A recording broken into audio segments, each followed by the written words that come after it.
Auto-oriented development is the antithesis of pro-human, and what we're seeing in New Haven is a lot of transit-oriented development, which puts a lot of humans back in the downtown of New Haven.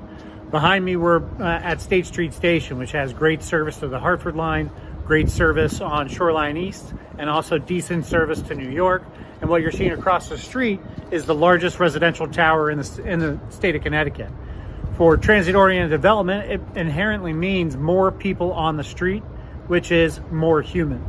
And for us in New Haven, we're really worried about and interested in having a 24-hour city that serves all your needs within a 15-minute walk and an easy human-based commute. And so what you see is, there goes the train now, what you see is a lot more humans on the street being able to then support butts in seats of restaurants, being able to support retail around the district. And so for us here in New Haven, we think transit-oriented development inherently means more humans, more pro-human.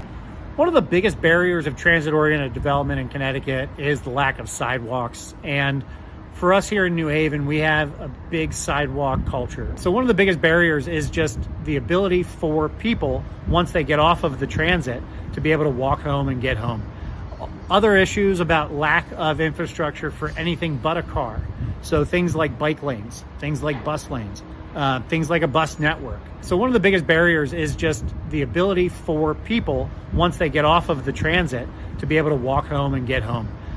Other issues about lack of infrastructure for anything but a car.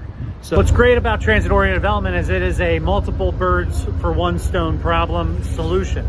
So here we have a climate problem, we have a land use issue, we have a social issue, and for transit-oriented development, we end up having a lot of these solutions. So if you have more people densely packed, you actually have less carbon-intensive housing, you have less carbon-intensive transportation. The largest emitter of greenhouse gas in Connecticut is our transportation system, and so designing a community for walking and biking and taking the bus or taking the train leads to a lower carbon output for our transportation system. When we're thinking about how to solve our greatest challenges as humanity, we got to be thinking more in the terms of systems, all the way down from the national level to the state level to the community level, yes, and to the individual level.